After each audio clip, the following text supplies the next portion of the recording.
अस्सलाम वालेकुम जी। My name is Haseeb and finally our month 2 जो कि एडवांस ग्रामर का मंथ है वो शुरू हो चुका है। ऐसे कॉन्सेप्ट जो आपने बेसिक ग्रामर में सीखे थे जो कि मंथ 1 में हम लोग कवर कर चुके हैं, अब उन्हीं कॉन्सेप्ट का एक एडवांस वेरिएंट, एक थोड़ा सा डिफ़िकल्ट वेरिएंट हम आज पढ़ रहे होंगे। इस पूरे के पूरे मंथ में वही चीज़ें जो आपने बेसिक वेरिएंट सीखे थे, अब उनके आप एडवांस वेरिएंट सीख रहे होंगे। There is a public service message कि भाई ये आसान नहीं होने वाला, लेकिन ये मुश्किल भी नहीं होने वाला। अगर एक चीज़ आसान नहीं है तो उसका मतलब ये नहीं होता कि वो चीज़ मुश्किल है, वो मुश्किल भी नहीं है। It's in between easy and difficult. ठीक है। अब एडवांस ग्रामर को शुरू करने का पर्पज़ ये था कि अगर आपको नाउन आपने बेसिक मंथ में बेसिक ग्रामर में सीखा था, तो आज यहाँ पे आप नाउन फ्रेजेस पढ़ रहे होंगे। वहाँ पे अगर आपने वर्ब पढ़ा था, वर्ब के बारे में आपको आइडिया होता, तो यहाँ पे वर्ब की डिफरेंट फॉर्म और उनका यूज़, जीरेंड इन्फिनेटिव, ये क्या चीज़ें होती हैं, वो यहाँ पे आप पढ़ रहे होंगे। सो वही कॉन्सेप्ट्स हैं, थोड़े से डिफ़िकल्ट होंगे, a little not easy, a little not difficult. ठीक है, तो इसको इस तरह लेके हम लोग चल रहे होंगे। कोशिश मैंने की है इसको बहुत आसान करके आपके लिए लेके आऊँ। सो दिस क्लास जो ये अभी राइट नाउ चल रही है, इसमें हम लोग आज कॉन्सेप्ट पढ़ेंगे फ्रेजेस वर्सेस क्लॉजेस का। अब फ्रेज़ क्या होती है, क्लॉज क्या होती है। आपने एक बात की, आपने एक पूरे का पूरा एक अपना जुमला अदा किया, और वही जुमला अगर आप रिटन में लिखेंगे तो उसको हम बोलेंगे सेंटेंस। ठीक है, उसको हम सेंटेंस कह रहे होते हैं। जो बात कंप्लीट आइडिया, ये जो मैंने जुमला शुरू किया है और जहाँ पे आके ये मैं ख़त्म हो रहा हूँ, इसको एक सेंटेंस कहते हैं। ये जहाँ पे मैं चुप हुआ हूँ, ये मेरा सेंटेंस कंप्लीट हो गया। अब उसी सेंटेंस को आ, उसमें वैल्यू ऐड करने के लिए, उस सेंटेंस को थोड़ा सा more valuable, more attractive for a reader बनाने के लिए हम फ्रेजेस और क्लॉजेस का कॉन्सेप्ट यूज़ करते हैं। क्लॉजेज़ भी डिफरेंट टाइप की होती हैं, कुछ आपको आती भी होंगी। Subordinate, may be adjective clauses का पता हो आपको, main clause, dependent clause, independent clause, नाम सुने होंगे आपने, क्योंकि बेसिक में हम लोगों ने ये चीज़ कवर की हुई हैं। फ्रेजेस क्या होती हैं, इन्फिनेटिव फ्रेज़ होती है, पार्टिसिपल फ्रेज़ होती है, noun phrase, adverb phrase, adjective phrase, ये चीज़ें। बेसिक आइडिया आपको हो गया कि भाई एक ग्रामर का कोई एक टर्म है जिसको हम क्लॉज कह रहे होते हैं, और ग्रामर का एक टर्म है जिसको हम फ्रेज़ कह रहे होते हैं, और दोनों काम आते हैं आपको कहाँ पे, सेंटेंस राइटिंग में आपको ये चीज़ काम आ रही होगी। इतना आपको समझ आ गया। अब आते हैं क्विक से एग्जांपल के ऊपर कि म्याऊ सो लाउडली, म्याऊज़ सो लाउडली, क्या चीज़, क्या म्याऊ कर रही है लाउडली। आया एक बिल्ली की बात हो रही है? नहीं, यहाँ पे बिल्ली का तो कहीं पे नज़र नहीं आ रहा मुझे कि कहीं पे बिल्ली का ज़िक्र हो। सिर्फ लिखा हुआ है कि जो एक्शन है म्याऊज़, वो लाउडली हो रहा है। मतलब किसका म्याऊ लाउडली हो रहा है? आया कोई ऑब्जेक्ट है हमारे पास, कोई सब्जेक्ट है हमारे पास? नहीं, सब्जेक्ट मिसिंग है यहाँ पे। तो ये फ्रेज़ हुई, कैसे फ्रेज़ हुई, छोड़ें इसको, क्लॉज के ऊपर आते हैं। अच्छा, द केट म्याऊज सो लाउडली। सो अच्छा अच्छा अच्छा अच्छा, अब समझ आ रही है कि यहाँ पे जो बात हो रही है वो बात हो रही थी कैट की। सो जो यहाँ पे कोई एक्शन है उसके बारे में बात हो रही है, और यहाँ पे कोई सब्जेक्ट है, वर्ब है, आगे उसका ऑब्जेक्ट बताया गया है, उसके एक्शन को डिफ़ाइन किया गया है। तो ये कुछ इस तरह का कॉन्सेप्ट है कि फ्रेज़ और क्लॉज एक ही चीज़ हैं, लेकिन मिलती जुलती हैं, डिफरेंट हैं। कैसे, चीज़ें क्या हैं? थोड़ा सा कंफ्यूज कर रही है ना आपको ना? आप ऐसे समझिएगा, इस कॉन्सेप्ट को आसानी से समझने के लिए आप ये सोचिएगा कि आपके पास सबसे पहले फ्रेजेस होती हैं, फ्रेजेस मिल के आपकी क्लॉजेस बनाती हैं, और क्लॉजेस मिल के आपके सेंटेंस बनाते हैं। सो मतलब एक आपके सेंटेंस का सबसे बेसिक एलिमेंट क्या होगा? फ्रेज़ होगा, जो कि मिल के आपकी क्लॉजेस बना रही होंगी, और क्लॉजेस मिल के आपके सेंटेंस को कंप्लीट कर रहे होंगे। तो अच्छा, अब अगर ये चीज़ समझ आ गई है तो फ्रेज़ के ऊपर आते हैं कि फ्रेज़ होता क्या है। फ्रेज़ कुछ भी नहीं होता, ये स्मॉल ग्रुप ऑफ वर्ड्स होता है, ठीक है, जो क्या करता है, कम्युनिकेट करता है एक कॉन्सेप्ट को, लेकिन वो पूरे का पूरा सेंटेंस नहीं होगा, सिर्फ एक आइडिया को कम्युनिकेट करेगा। मारा गया बहुत ज़ोर से, पढ़ाया गया बहुत अच्छे तरीके से, म्याऊ किया गया बहुत ऊंची आवाज़ से, रोका गया बड़ी शिद्दत से। अब ये जो वर्ड्स थे, ये जो मैंने बोले थे, ये फ्रेजेस थी। आपको एक आइडिया, कॉन्सेप्ट ये तो दे रहे थे, लेकिन इतना क्लियर नहीं था वो कॉन्सेप्ट कि आपको वो चीज़ समझ आ जाए। ठीक है, मतलब the idea was about something, लेकिन वो जो समथिंग थी वो कंप्लीट नहीं थी, इनकम्प्लीट थी। सो ऐसे ग्रुप्स ऑफ वर्ड जो एक आइडिया को, एक कॉन्सेप्ट को कम्युनिकेट करें, आप तक पहुंचाएं, लेकिन वो क्लियर एज अ सेंटेंस ना हो, तो उसे हम क्या बोलेंगे? फ्रेज़ बोलेंगे। A phrase is a group of words that work. अब देखिए यहाँ पे वर्क्स क्यों लगा है, इसलिए लगा है कि क्योंकि अ फ्रेज़ की बात हो रही है, इसलिए वहाँ पे वर्क्स लगा है। A phrase is a group of words that works together in a sentence but does not contain a subject और अ वर्ब। सब्जेक्ट मिसिंग होगा आपके फ्रेज़ में और आपके उसमें वर्ब मिसिंग होगा। ये दो चीज़ें मिसिंग होंगी, उसके अलावा जो बेसिक आइडिया है वो आपको मिल जाएगा। ये होगी आपकी फ्रेज़ की निशानी। ये तो आपको समझ आ गया बेसिक सामने रीड आउट करके। और इसका जो सबसे ज़्यादा इम्पॉर्टेंट और सबसे अहम किस्म का जो रोल होगा वो होगा कि ये आपके सेंटेंस में डिटेल लेके आएगा, वर्ड को कॉन्टेक्स्ट देगा और क्लैरिटी लेके आएगा। अब जैसे बात करते हुए कुछ लोग ऐसे होते हैं जो अपने आइडिया को बहुत इफ़ेक्टिवली कम्युनिकेट कर पाते हैं। आपने कुछ टीचर्स देखे होंगे जिनका पढ़ाने का तरीका बहुत अच्छा होता है, कुछ टीचर ऐसे होते हैं जिनका एवरेज होता है और कुछ ऐसे होते हैं जिनका नहीं होता। इसी तरह सेंटेंसेस भी ऐसे होते हैं कि जिनको पढ़ के आपको एक ही दफ़ा में आइडिया क्लियर हो जाता है। कुछ सेंटेंसेस ऐसे होते हैं जिनको पढ़ के भी आपको आइडिया क्लियर नहीं हो रहा था। और कुछ ऐसे बुरे लिखे हुए होते हैं कि भाई वो बंदा कहता है कि यार ये तो सेंटेंस भी कंप्लीट नहीं है। सो इसी तरह जब आपके सेंटेंसेस, और मैं असाइनमेंट्स की भी बात कर रहा हूँ, असाइनमेंट्स में आपकी भी कुछ ऐसे सेंटेंसेस होते हैं जो कि मुझे लग रहे होते हैं कि इनकम्प्लीट्स हैं। वो क्यों होते हैं? क्योंकि उसमें आपने फ्रेजेस को यूज़ नहीं किया हुआ होता।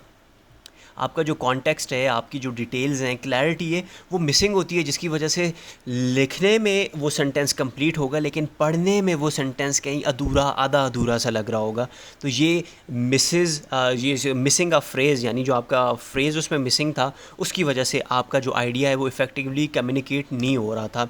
एग्ज़ाम्पल के ऊपर अगर क्विक सा आएँ कि आपको समझ आ जाए कि फ्रेजेस दिखाई कैसे देती हैं, तो एक कंप्लीट जुमला है, it was a story as old as time. अब क्या हुआ, हम किसी एक स्टोरी की बात कर रहे थे कि इट वाज़ अ स्टोरी, ये एक स्टोरी थी, ठीक है। यहाँ पे जुमला कंप्लीट हो सकता था क्योंकि आप एक आइडिया आपने कम्युनिकेट कर दिया, लेकिन उस आइडिया को खूबसूरत बनाने के लिए आप क्या करते हैं, आप थोड़ी सी डिटेल ऐड करते हैं। आप कहते हैं अ स्टोरी, एक ऐसी story as old as time, इतनी पुरानी थी जितना पुराना वक्त था। तो अब एक बंदे के जहन में एक इमेज बनेगी कि कहीं पास्ट टाइम में वो गया, वो होगा, उसके जहन में चल रहा होगा कि यार अच्छा कोई कुछ स्टोरी ऐसी है जो कि वक्त जितनी पुरानी है। सो नाउ आपने एक डिटेल दी, और ये जो डिटेल थी आपने स्टोरी के बारे में दी, स्टोरी नाउन है तो ये नाउन फ्रेज बन जाएगा। Simple is that. Story is a noun, it's a name of something. और इसको हमने क्या किया, अगर उसको थोड़ा डिटेल में ले आए तो ये क्या बन गया, आपका नाउन फ्रेज बन गया। अच्छा, अगला जुमला पढ़ते हैं जी। He was eager to eat dinner. अब अगर एक बात थी जो अगर मैं करना चाहता कि ही वॉज़ हंग्री, ये भी तो मैं बात कर सकता था, लेकिन मैंने क्या किया है, सेंटेंस को थोड़ा थोड़ा नहीं, बहुत वैल्यू दी है सेंटेंस में, उसको क्लैरिटी लेके आया हूँ कि he was eager to eat dinner. अच्छा, जो वो खाने के लिए ईगर था वो क्या था जी, डिनर की बात हो रही थी, यानी डिनर का कहीं जिक्र हो रहा था। तो अब बंदे के जहन में रात का टाइम, रात का खाना, डिनर उसके जहन में आएगा। सो आपने क्या किया, जो वर्ब था, उसका वर्ब था खाना, मतलब जो वो जिसके लिए वो ईगर हो रहा था, बेचैन बेताब हो रहा था, आपने क्या किया, उसको एग्जैजरेट किया। तो ये आपका वर्ब था, वर्ब को आपने एक्सटेंड कर दिया, फ्रेज बन गया, वर्ब फ्रेज बन गया। That's it. जीरंड आपको पता है कि आपका वर्ब होगा और उसके साथ अगर आईएनजी का इजाफा कर दें तो आपका वो जीरंड बन जाता है। यही कॉन्सेप्ट होता है जीरंड का, और जीरंड हमेशा एज अ नाउन एक्ट करेगा कि भाई सेंटेंस के कभी कभी स्टार्ट में ज़्यादा आएगा, कहीं बाद में भी आ सकता है, लेकिन फॉर द कॉन्सेप्ट क्लैरिटी कि भाई वो आपको क्या होगा, वर्ब होगा, साथ में आईएनजी होगा और एज अ नाउन वो शो कर रहा होगा ख़ुद को। ठीक है जी। अब यहाँ पे क्या हो रहा है, signing autographs takes time. Signing autograph, यानी साइनिंग अगर ऑटोग्राफ ना भी होता तो ठीक था, साइनिंग ये जीरंड हो जाता, लेकिन हमने क्या किया, उस जीरंड के साथ एडिशनल इन्फॉर्मेशन ऐड कर दी to make it a phrase. और कौन सी फ्रेज़ हमने बनाई, उसको जीरंड फ्रेज़ बनाई।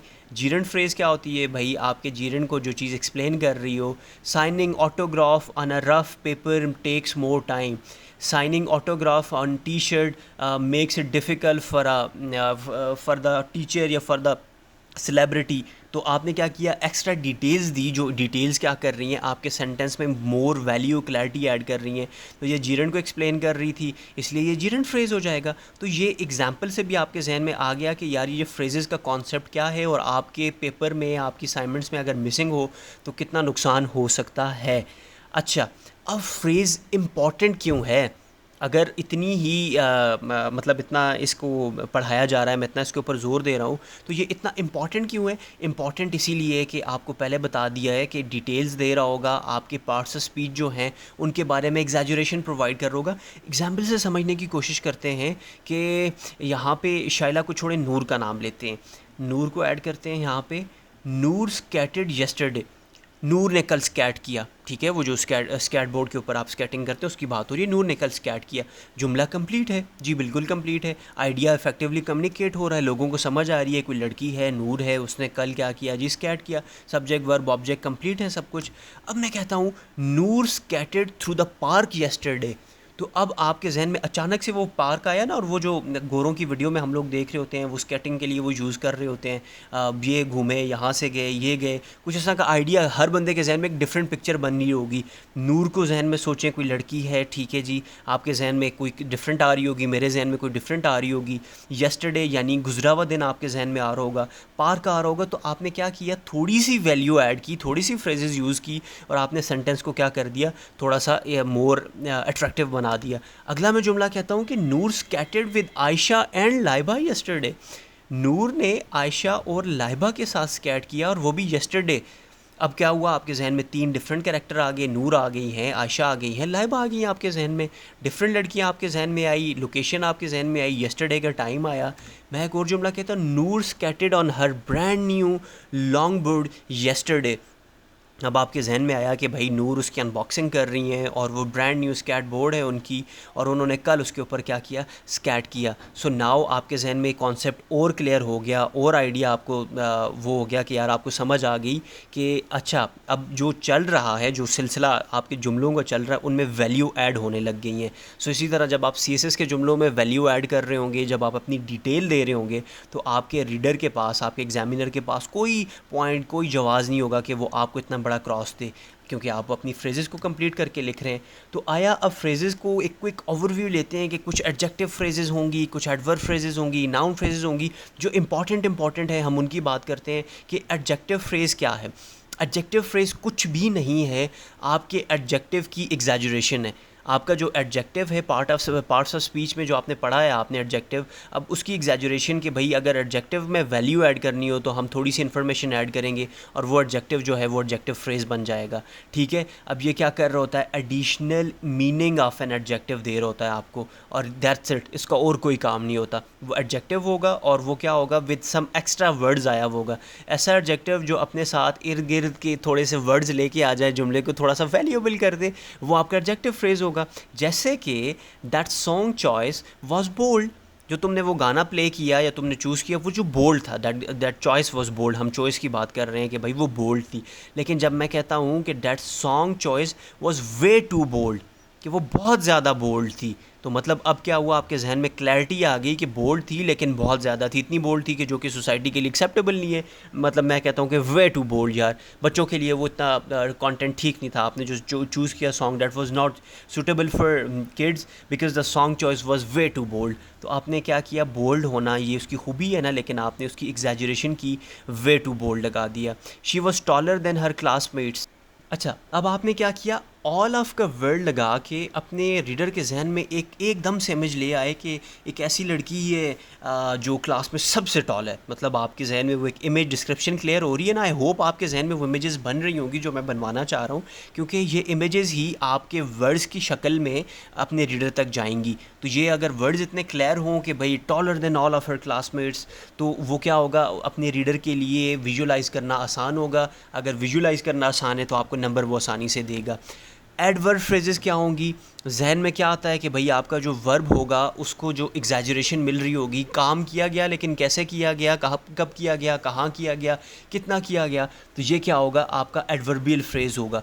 तो यही एडवर्ब आपका क्या कर रहा होता है, आपके वर्ब्स को, एडजेक्टिव्स को या दूसरे एडवर्ब को क्या कर रहा होगा, मॉडिफाई कर रहा होगा। कैसे कर रहा होगा, ही बेक्स केक, वो क्या करता है, केक्स को बेक करता है, ठीक है। अब आगे मैं क्या कर देता हूँ, एवरी संडे। अच्छा, अब ये हुआ कि मैंने क्या कर दिया, थोड़ी इन्फॉर्मेशन दे दी ताकि रीडर के माइंड में क्लियर हो कि भाई 6 दिन नहीं करता, लेकिन सिर्फ एक दिन करता है। We ran out of there at a breakneck speed. हम अपनी जो वहाँ से निकले at a breakneck speed, कि भाई हम बड़ी तेज़ी से वहाँ से निकले, तो अब आपके जहन में क्या हुआ, वो एलिमेंट ऑफ एक्शन जो है, वो चलने का जो अमल है वो क्या हुआ, वो क्लियर हो गया कि भाई बंदा बड़ी तेज़ी से क्या हुआ जी, मूव आउट किया उन्होंने, ब्रेक नेक स्पीड में वो लोग निकले। अच्छा, the car raised down the street at a dangerously high speed. जो स्पीड थी वो इतनी हाई थी कि आवाम जो इर्द गिर्द लोग हैं सड़क के इर्द गिर्द, उनके लिए वो क्या था, डेंजरस था। तो आपके जहन में कुछ इमेज बन रहा होगा, वो इमेज ही आपको कल को मार्क्स दिला रहा होगा। और आपने ये क्या किया, एडवर्ब फ्रेज़ को यूज़ करके अपना जुमला, अपना आइडिया क्लियर करके कन्वे कर दिया। अगर यहाँ पे होता कि the car race down the street dangerously, तो ये भी जुमला कंप्लीट था। लेकिन now you have to use adverb phrases. Adverb से जान छुड़ा के अब आपने एडवर्ब फ्रेजेस के ऊपर आना है, क्योंकि this is what your reader demands.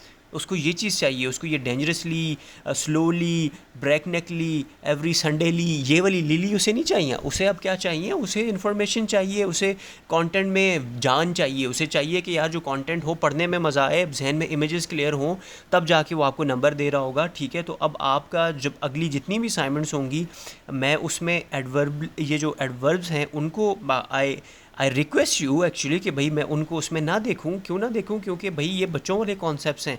Adverb मुझे पढ़ाते वक्त अगर ये लग रहा था कि यार ये तो मेट्रिक के कॉन्सेप्ट हैं, एफएससी के कॉन्सेप्ट हैं, एफएससी भी नहीं, वो उससे भी कम क्लासेस के कॉन्सेप्ट हैं, तो आपको लिखते वक्त भी अब वो वाला वो शर्म आनी चाहिए, कि थोड़ा सा बुरा लगना चाहिए कि यार अब क्या हम वही डेंजरसली और वो चीज़ें लिख रही हैं। अब आपने ये वाले फ्रेजेस को यूज़ करना है। ठीक है, असाइनमेंट में आगे मैं क्लियर कर रहा हूँ कैसे आप यूज़ करेंगे, लेकिन अपने जहन में रख लें कि आपने अब ये चीज़ें यूज़ करनी है। इसी तरह क्विक सा एक समरी चार्ट आपके सामने मैंने प्रेजेंट किया है कि नाउन फ्रेजेस होगा कि वो आपके नाउन्स को मॉडिफाई कर रहा होगा, आपके एक्शन को जो मॉडिफाई कर रहा होगा वर्ब फ्रेज होगा, आपके एडजेक्टिव के साथ जो डिटेल्स दे रहे होंगे वो एडजेक्टिव फ्रेजेस होंगी, एडवर्ब फ्रेज आपके टाइम को बता रहा होगा, एडजेक्टिव वर्ब को उनको मॉडिफाई कर रहा होगा, और प्रीपोजिशनल फ्रेजेस आपकी location, on the table, under the table, between the two legs, between the sky and earth, between something, कुछ भी आप ऐसे जो आपकी क्या करे, लोकेशन को वो एक्सप्लेन कर दे, आपकी एग्जैजरेशन दे दे लोकेशन की, वो आपका क्या होगा जी,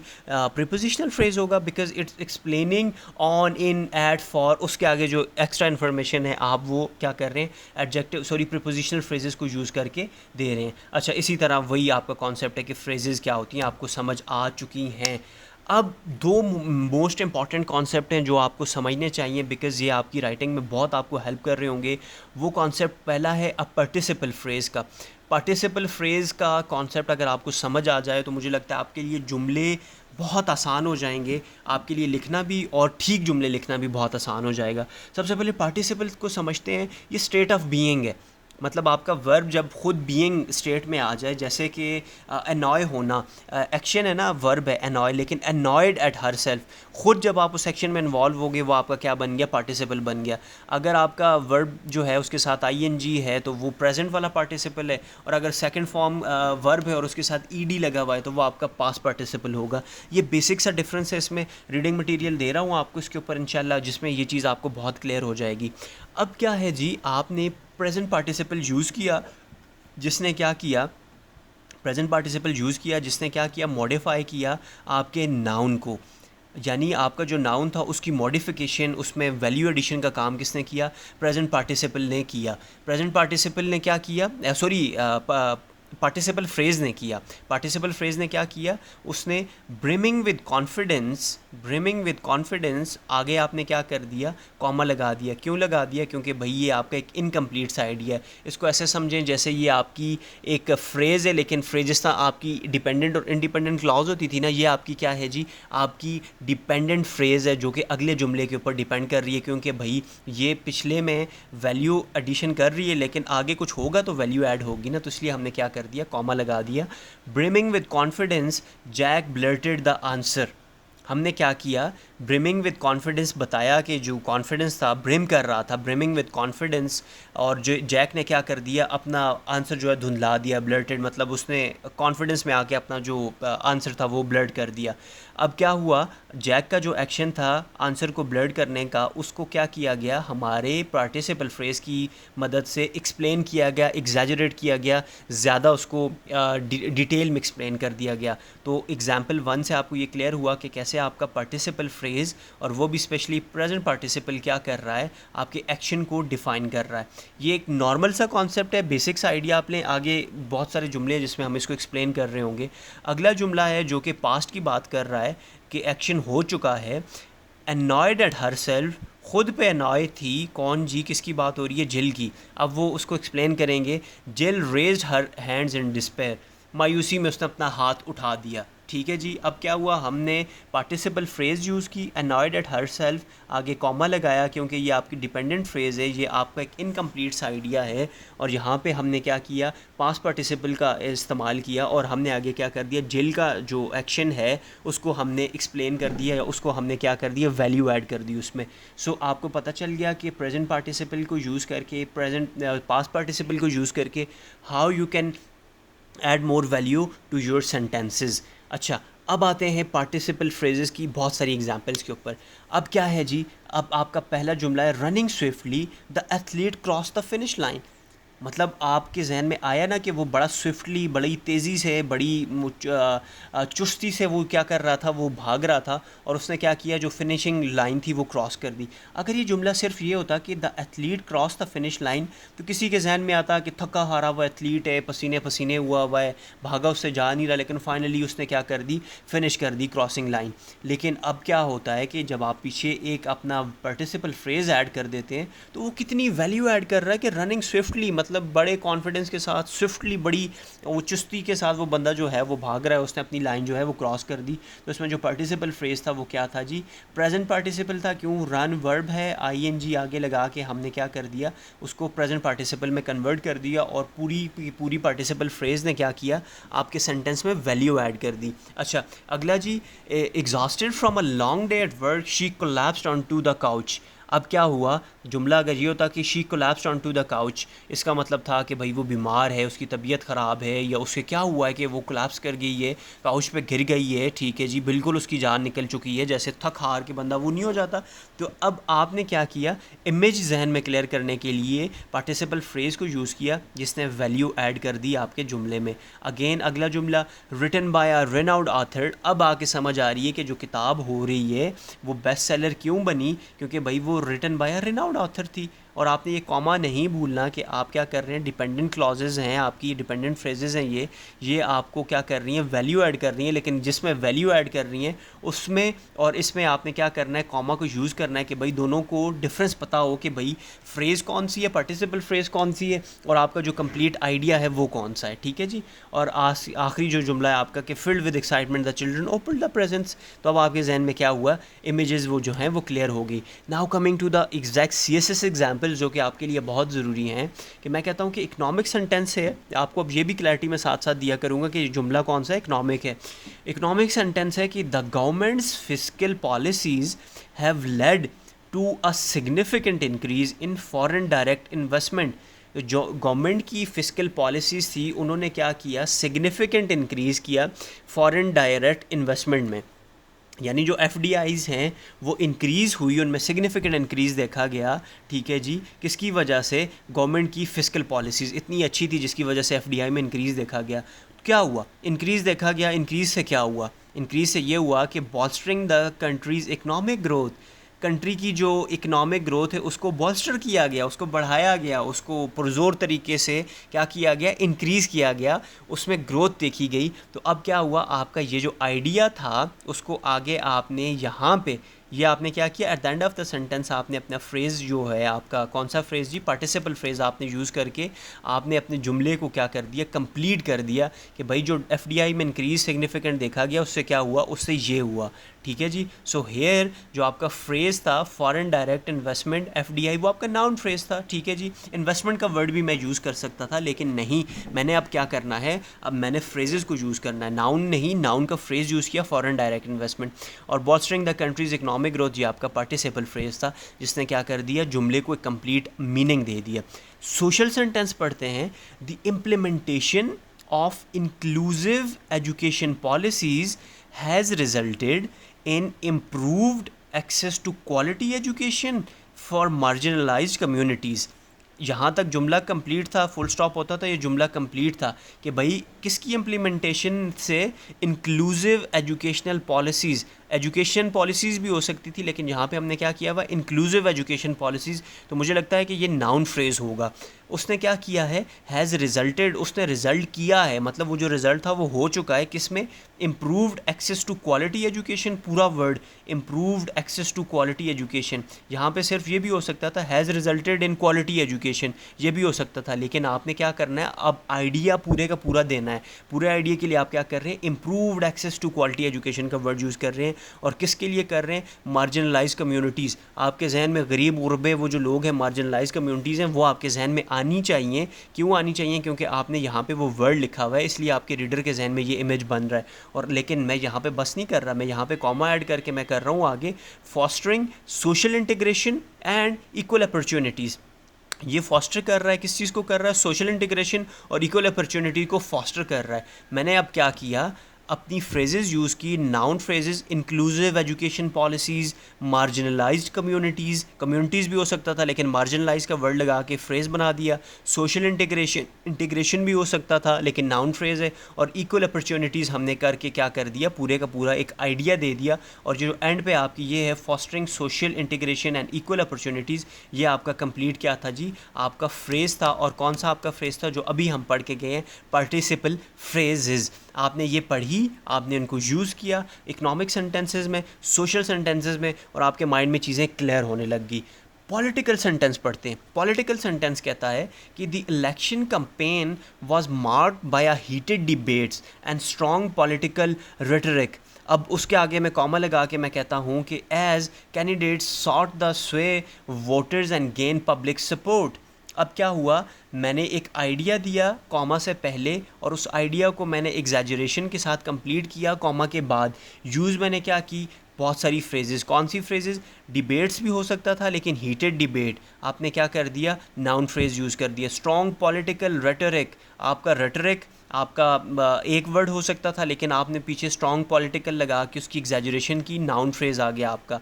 candidates sort the sway voters, उन्होंने क्या किया जी, स्वे वोटर्स को सॉर्ट किया। और ये आपका क्या है जी, ये आपका वर्ब है, लेकिन वर्ब को एक्सप्लेन कर रहा है कि भाई वो जो काम हुआ था स्वे वोटर्स वाला, वो कैसे हुआ था जी, इस तरह हुआ था। वर्ब फ्रेज को यूज़ करके आपने उसकी एग्जैजरेशन दे दी। और गेन पब्लिक सपोर्ट, गेन करना वर्ब है, पब्लिक सपोर्ट आप उसके साथ वैल्यू ऐड कर रहे हैं, पूरे का पूरा वर्ब को एक्सप्लेन कर रहे हैं। This is your verb phrase. So now the election campaign was marked by heated debate and strong political rhetoric as candidates sought a sway voter and gain public support. तो आपने क्या किया, comma लगा के अपने आइडिया को exaggerate किया, complete कर दिया। So now what you have done is कि आपने कंप्लीट आइडिया दे दिया अपने रीडर के माइंड में, और वो उसको लेके खुश है। अब अगर लास्ट में टेक्नोलॉजिकल सेंटेंस की बात करें और उसको मैं थोड़ा सा एक्सप्लेन करूँ एक तरीके से, मैं कहता हूँ आर्टिफिशियल इंटेलिजेंस हैज़ रेवोल्यूशनाइज्ड इंडस्ट्रीज़, उसने इंडस्ट्रीज़ को रेवोल्यूशनाइज़ किया है। कॉमा लगा के मैं कहता हूँ क्या, कैसे रेवोल्यूशनाइज़ किया है, enabling automation and streamlining processes for increased efficiency and productivity. अब आपने क्या किया, फॉर आपका प्रीपोजिशन है, आपने लगा के आगे क्या कर दिया, उस एक्शन को भी आगे एक्सप्लेन कर दिया। यहाँ पे कॉमा लगा के आपने क्या किया, पीछे इस सेंटेंस की एक्सप्लेनेशन दी, और आपने यहाँ पे कॉमा लगा के क्या कर दिया, यानी प्रीपोजिशनल फ्रेज यूज़ करके आपने क्या कर दिया, आगे वो रीजंस बता दिए कि भाई क्या हुआ, एफिशिएंसी और प्रोडक्टिविटी क्या हुई है, इंक्रीज़ हुई है। एक जुमला ये था, कुछ फ्रेजेस यूज़ की थी जिसमें मैंने क्या किया, आपको एक आइडिया दे दिया। लेकिन एक जुमला ऐसा, यही जुमला है, अगर इसको मैं थोड़ा सा मोर एडवांस तरीके से लिखने की कोशिश करूँ तो वो जुमला कैसे दिखाई देगा, वो जुमला ऐसे दिखाई देगा कि the advent of artificial intelligence has revolutionised various industries. अब आपके जहन में क्या हुआ कि एडवांस एआई का जो एडवेंट है, उसका जो उरूज है, जिसका आने का वो जो पीक टाइम है, उससे क्या हुआ है, रेवोल्यूशनाइज हुई हैं कितनी इंडस्ट्री, वेरियस इंडस्ट्री, बहुत सारी इंडस्ट्रीज़ जो हैं रेवोल्यूशनाइज हुई हैं। ये पढ़ के हैज़ रेवोल्यूशनाइज इंडस्ट्री, आपके जहन में क्वेश्चन आ सकता था कि यार फ़लाँ इंडस्ट्री है हमारे घर के पास है, वो तो ज़रा भी रेवोल्यूशनाइज नहीं हुई, उसमें तो वही ईंट की इंडस्ट्री जिसमें भट्टी में ईंटें जो हैं वो पकाई जाती हैं, उसमें तो एआई का कुछ असर नहीं पड़ा। लेकिन जुमला तो कह रहा है कि भाई advance technology, sorry artificial intelligence ने रेवोल्यूशनाइज़ किया, लेकिन यहाँ पे हमने क्या किया, वेरियस का वर्ड लगा के उस कन्फ्यूजन को भी किल कर दिया कि भाई सारी नहीं, लेकिन वेरियस बहुत सारी बेशतर किस्म की जो इंडस्ट्रीज़ हैं वो हुई हैं। और क्या हुआ है कि enabling automation and streamlining processes for increased efficiency and productivity. So आपने बेहतरीन किस्म की फ्रेजेस यूज़ की, बेहतरीन किस्म का आपने एनालिसिस करके जुमले को अपने रीडर तक कन्वे कर दिया। और इसमें जो फ्रेजेस यूज़ हुई वो कौन सी थी जी? Advent of artificial intelligence revolutionised various industries, enabling automation आपकी है, स्ट्रीमलाइनिंग प्रोसेसेस हैं, ठीक है, इंक्रीज्ड एफिशिएंसी एंड प्रोडक्टिविटी, ठीक है। ये आपका क्या हुआ? आपने noun phrases, verb phrases use करके और आपने प्रीपोजिशनल फ्रेजेस यूज़ करके अपने जुमले को क्या कर दिया? एक कंप्लीट आइडिया के साथ कन्वे कर दिया कि भाई ये जो आइडिया है ये एप्लीकेबल भी है। जैसे वो इंटों वाली एग्जांपल है कि भाई यहाँ पे नहीं हो रहा था, लेकिन इस जुमले में कोई कन्फ्यूजन भी नहीं है क्योंकि फ्रेजेस यूज़ हुई हुई हैं। हेल्थ केयर का सेंटेंस है, इसको ज़रा सा ब्रेक डाउन कीजिए और देखिए किस तरह ये जुमला आपसे ब्रेक डाउन होता है और कैसे ये एक कंप्लीट सा आइडिया दे रहा है आपको। अच्छा, अब अगर जीरंड की बात की जाए, क्योंकि आगे हम जीरंड फ्रेजेस पढ़ने लगे हैं, तो आपको ये याद होगा और आपको मैंने इसी क्लास में पीछे भी एक्सप्लेन कर दिया कि ये ऐसे वर्ब्स होते हैं जो कि आईएनजी के साथ आते हैं और एक्ट एज अ नाउन करते हैं। ये है वर्ब है लेकिन साया उसका क्या कर रहा है? नाउन को शो कर रहा है। तो ये आपके जीरंड होते हैं। और जीरंड फ्रेज़ क्या होगी भाई? वही जीरंड और उसके साथ थोड़ी सी एक्सप्लेनेशन। जीरंड को मॉडिफाई कर दें, उसमें थोड़ी सी वैल्यू ऐड कर दें। ईट वर्ब है, आईएनजी लगा दिया, जीरंड बन गया। क्यों बन गया? क्योंकि नाउन के तौर पे आ रहा है। और आगे मैं थोड़ी सी एक्सप्लेनेशन दे रहा हूँ कि शेलफिश क्विकली। अब मैंने क्या किया? शेलफिश जो है आपका डायरेक्ट ऑब्जेक्ट है और क्विकली मॉडिफायर है कि भाई आपके एक्शन को मॉडिफाई कर रहा है। जैसे कि मॉडिफायर को हम एडवर्ब भी कह रहे होते हैं। ये आपका क्या है जी? एडवर्ब है। और मैंने क्या किया यहाँ पे? मैंने कहा eating shellfish quickly is a bad idea. अब मैंने क्या किया? ये पूरे का पूरा जीरंड और उसके साथ वैल्यू ऐड करके उसको जीरंड फ्रेज में कन्वर्ट करिए किया और उसने कंप्लीट एक सेंटेंस को आपके सामने प्रेजेंट कर दिया। अब जीरंड का पता आपको कैसे चलेगा? सेम रूल, वर्ब और आईएनजी, वर्ब और आईएनजी, और हमेशा वो एज अ नाउन अगर आए तो आप क्या करेंगे? आप समझ जाएंगे कि ये जीरंड फ्रेज है। लेकिन why is gerund phrase so important?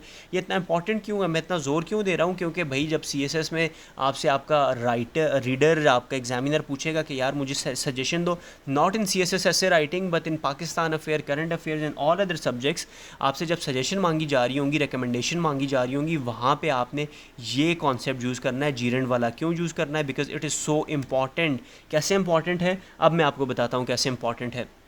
मैं कहता हूँ implementing effective lobbying strategies is crucial for influencing policy decisions. Policy decisions को इन्फ्लुएंस करने के लिए, ठीक है, क्या चीज़ ज़रूरी है? इम्प्लीमेंट करना इफेक्टिव लॉबिंग स्ट्रेटजीज़ को।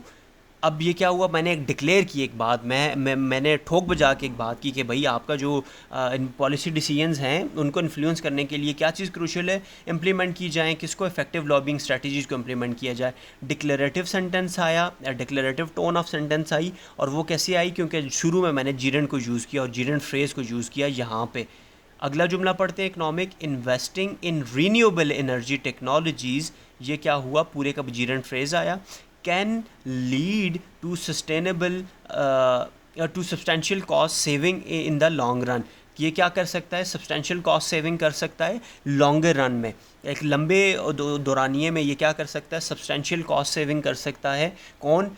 कि वो इन्वेस्टमेंट जो कि रिन्यूएबल एनर्जी टेक्नोलॉजीज़ में की जाए। तो ये क्या हुआ? अगेन आपने एक चीज़ डिक्लेयर की कि भाई अगर आपको लॉन्ग रन में सब्सटेंशियल कॉस्ट सेविंग चाहिए तो उसके लिए आपको क्या करना पड़ेगा? इन्वेस्ट करना पड़ेगा रिन्यूएबल एनर्जी टेक्नोलॉजीज़ में। सोशल सेंटेंस पढ़ते हैं, promoting equal access to education requires advocating for inclusive policies and eliminating barriers. कि भाई इक्वल एक्सेस टू एजुकेशन अगर आप प्रमोट करना चाहते हैं, अगर आप ये चाहते हैं कि एजुकेशन का इक्वल एक्सेस जो है वो प्रमोट हो, ये रिक्वायर करता है किसको? Advocate for inclusive policies and eliminating barriers.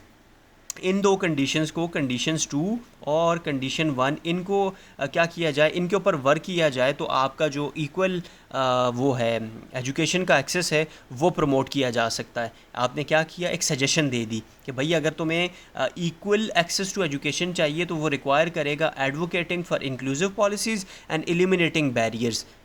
तो ये क्या हुआ, आपने एक सजेशन दे दी, तो अब आपको समझ आई कि why gerund phrases are so important, कि भाई ये आपका किस में इस्तेमाल हो रहा होता है, सजेशंस एंड रिकमेंडेशन वाले सेक्शन में आपका जीरेंट फ्रेजेस का बहुत ज़्यादा यूज़ हो रहा होता है।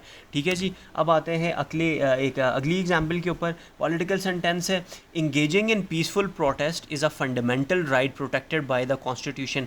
डिक्लेयर कर रहे हैं आप, आपसे कोई बंदा कहता है कि यार ये फजूल के 9 मई के प्रोटेस्ट हुए हैं, कोई इनकी बेहतरी नहीं हुई, ये तो गैर कॉन्स्टिट्यूशनल है, इसके ऊपर तो ये होना चाहिए, तो आप उसे कहते हैं कि भाई engaging in peaceful protest is a fundamental right protected by constitution.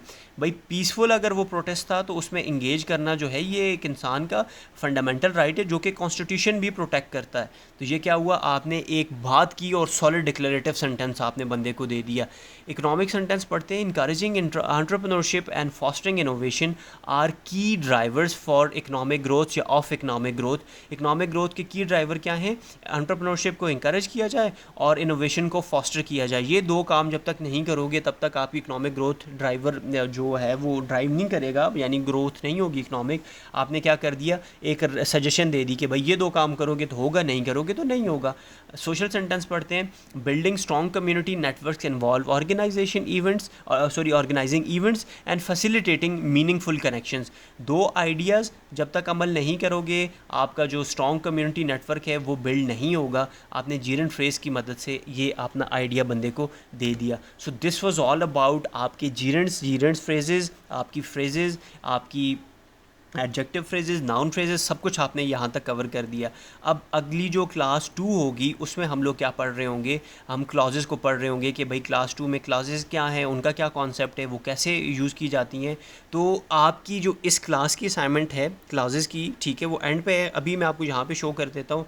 आपने सिर्फ़ और सिर्फ एक जीरेंट फ्रेजेस इनको यूज़ करके आपने मुझे 5 जुमले लिख के देने हैं और उसमें आपने आइडेंटिफाई करना है जीरेंट फ्रेज़ कौन सी है, जीरेंट उसमें कौन सा यूज़ हुआ हुआ है, और जीरेंट फ्रेजेस के साथ आपने डिफरेंट आपकी जो एडजेक्टिव फ्रेजेस आपको भी पीछे पढ़ाई हैं वो यूज़ कर सकते हैं। प्रीपोजिशनल फ्रेजेस को आप यूज़ कर सकते हैं, आप अपनी किसी भी जो जितनी आपकी अंडरस्टैंडिंग हो सेंटेंस को जितना लेंथी कर सकते हैं, लेकिन आपने आइडेंटिफाई करके देना है कि कौन सी फ्रेजेस थी। और आपने 5 पार्टिसिपल फ्रेजेस को प्रेजेंट पार्टिसिपल के ऊपर लिखते हैं, पास्ट पार्टिसिपल के ऊपर लिखते हैं, इट्स अप टू यू, लेकिन आपने पार्टिसिपल फ्रेजेस को यूज़ करना है, जीरेंट फ्रेजेस को यूज़ करना है। उसमें आप वर्ब फ्रेजेस यूज़ करते हैं, एडजेक्टिव फ्रेजेस यूज़ करें, नाउन फ्रेज यूज़ करें, कुछ भी यूज़ करें, लेकिन वो कंप्लीट एक आइडिया देना चाहिए। लॉन्ग सेंटेंसेस लिखिएगा, छोटे छोटे वर्ब्स एडवर्ब्स की जान छुड़ाएं, फ्रेजेस पे आएँ, और ये मुझसे आप अपनी इवैल्यूएशन अभी करवा दें इनकी, और जो अगली क्लास आपको मिल रही होगी उस पर फिर कंबाइन असाइनमेंट आपके लिए होगी। That's it for now. अभी तक की जो क्लास थी वो कंप्लीट हो चुकी है। Thank you for your time. अल्लाह हाफिज़।